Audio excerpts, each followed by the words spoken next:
किसी को बेरोजगार न रहना पड़े, किसी किसान को आत्महत्या न करना पड़े, मजदूरों को उनका सम्मानजनक मजदूरी मिले, महिलाओं को सम्मान और सुरक्षा मिले, मणिपुर में शांति स्थापित हो और इस देश में विकास के लाभ सब तक पहुंचे, किसी को मुफ्त में राशन। देखिए, ये एक नेता का ये भाषण हो सकता है और ये मुद्दे भी हो सकते हैं। नहीं, राज्य की यही कल्पना है। मैं इसलिए बोल रही हूँ कि यहाँ जो बैठी जनता है, प्रधानमंत्री उसकी भावना क्या है, इसको आप समझेंगे कि नहीं समझेंगे? जन भावना क्या है वो जरा बताइए। जन भावना ये है देकर मुफ्त में खाना खाना पड़े किसी को। एक मिनट अच्छा कमलेश जी, एक सेकंड। जन भावना, मैं जवाब देता हूँ। दोनों से कह रही हूँ, मैं जनता पे जा रही हूँ। नहीं बोलिए। जन भावना क्या है ये मैं बताता हूँ।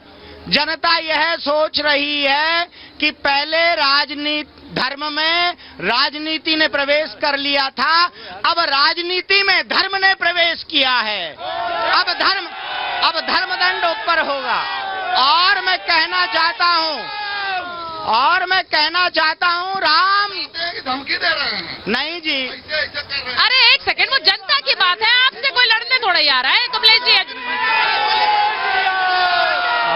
आप सुनो, जन भावनाएं व्यक्त कर रहा हूँ और सुनने की हिम्मत रखना। बस 60 साल तक क्या हुआ देश में, जिस भारत का मान बढ़ाया। एक मिनट, मुझे 4 पंक्तियां बोलने दीजिए, मुझे केवल 4 की सरकार में। कमलेश जी, मैं ऐसे नहीं करती हूँ। कमलेश जी, मैं यहाँ पर जनता से बात कर रही हूँ। नहीं, एक मिनट। अच्छा एक सेकंड रुक जाइए। सुनिए, 1 मिनट। भाई साहब, मैं प्रार्थना करता हूँ। भाई साहब, मैं आपसे प्रार्थना करता हूँ। मैं जनता का वकील हूँ, कवि हूँ। मैं कवि हूँ, इसलिए जनता का वकील। मुझे बोलने दीजिए। 60 साल तक क्या हो रहा था मैं बताता हूँ कि जिस भारत का मान बढ़ाया संत सूरमा सिद्धों ने, 60 बरस तक लूट मचाई राजनीति के गिद्धों ने। जिसके जितना हाथ लगा वो उतना लेकर बैठा है, चित्र छपे बापू के नोटों की सैया पर लेटा है। कुर्सी के मद में नेताजी तन से इतने फूल गए, लाल बत्तियां पा करके वे धर्म कर्म सब भूल गए। इनकी काली करतूतों से देश बहुत बर्बाद हुआ, इनकी काली करतूतों से देश बहुत बर्बाद हुआ। ऐसा पहली बार लगा कि देश अभी आजाद हुआ, ऐसा पहली बार लगा कि देश अभी आजाद। जनादेश और अब बोल रहा हूँ, सुनने की हिम्मत रखना। बस जनादेश ने तय कर डाला अगला पीएम मोदी है। पीएम की क्यों है पीएम? अगला प्रधानमंत्री फिर से मोदी क्यों है कि जनमानस के ऐसा पहली बार लगा कि देश अभी आजाद हुआ। जनादेश ने तय कर डाला अगला पीएम मोदी है। पीएम की कुर्सी नहीं भारत माँ की गोदी है। पीएम की कुर्सी नहीं भारत माँ की गोदी है। ये श्रद्धा का भाव अभी तक मोदी में ही देखा है। अरे 2 पंक्तियां कहूंगा मैडम, केवल बहुत जरूरी है मैडम, केवल 2 पंक्तियां, केवल 2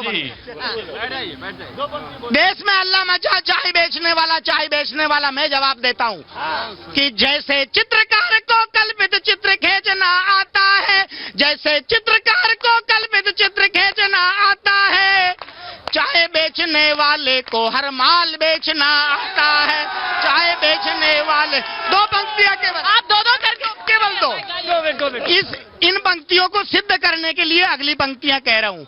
अगर मैंने आपकी आत्मा के शब्द दे दिए हो तो मुझे समर्थन करना कि जैसे चित्रकार को कल्पित चित्र खींचना आता है, चाय बेचने वाले को हर माल बेचना आता है।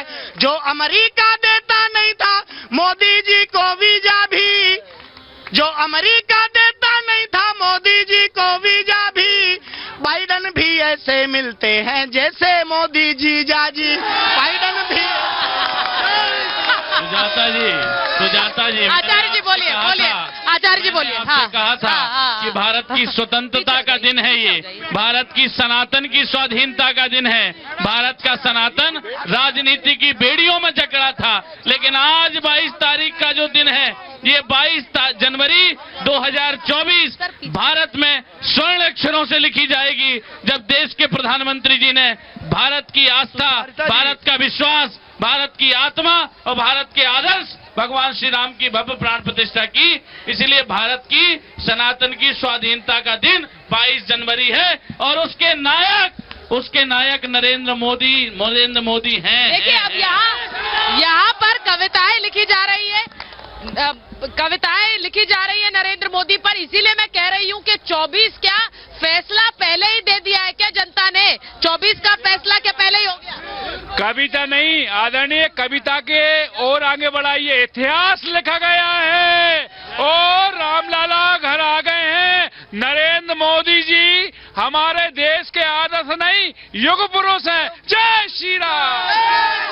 मैं एक चीज आप लोगों से पूछूंगी, जनता से पूछना चाहती हूँ कि जो मंदिर बन रहा है वो कोर्ट के फैसले के बाद बन रहा है, तो फिर आप लोग क्यों श्रेय मोदी योगी को देते हैं? मैं आपकी बात जानना चाहती हूँ, क्यों आपको लगता है? बताता हूँ जी, इसलिए बताता हूँ कि कभी मैंने ये नहीं सोचा था कि ये मंदिर बनेगा, कभी नहीं सोचा था कि मंदिर बनेगा, और जब मंदिर बनेगा तो खून की नदी बहेगी। ये सरजू की धारा लाल हो गई थी, लाल कोठी के सामने, दिगंबर अखाड़ा के सामने, दिगंबर अखाड़ा के सामने कोठारी बंधुओं की लाश के बाद में लाशों को ऐसे अर्धजीवित, पूरी मरे नहीं, ऐसे सरजू की धारा लाल हो गई थी। और आज भव्य राम मंदिर का निर्माण हुआ और एक मच्छर तक नहीं मरा, आज प्राण प्रतिष्ठा हो गई।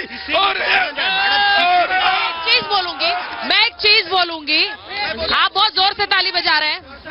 मोदी घर घर मोदी, हर हर मोदी, घर घर मोदी। ये बोल रहे हैं कि अगर श्रेय, आप बोल रहे हैं कि श्रेय मोदी जी को क्यों जाता है, ये फैसला 92 से पेंडिंग है, तो जब भी वो कांग्रेस भी ये श्रेय ले सकती थी, लेकिन जो टेक्निकल प्रॉब्लम है, मतलब जजमेंट है, सुप्रीम कोर्ट है, उसमें जो उन्होंने आगे बढ़ाया उसको कि जब जो भी फैसला है वो आप फैसला दे दीजिए, इसलिए ये फैसला आया मोदी के शासन में है, जो उन्होंने उसको एक फ्लेक्सिबल कर दिया कि आप जो करना है। कहाँ से आप? मैं कर्नाटक बीदर डिस्ट्रिक्ट भालकी तालुके से हूँ। कर्नाटक से भी आए हुए हैं। देखिए मैं सिर्फ ये कहूंगी कि आप लोग प्रभु श्री राम को अपना आदर्श मानते हैं, तो नरेंद्र मोदी की वो बात याद रखिए कि राम विवाद नहीं समाधान है, और इसीलिए पहले की कटुता, पहले का द्वेष सब भूलकर अब आगे के भविष्य को बनाना है, और वो मिलकर ही भारतवासी बना सकते हैं। तो वो एकता और वो संदेश बहुत जरूरी है। यहाँ राम की नगरी से महाभारत में इतना ही। बहुत बहुत धन्यवाद आप सबका।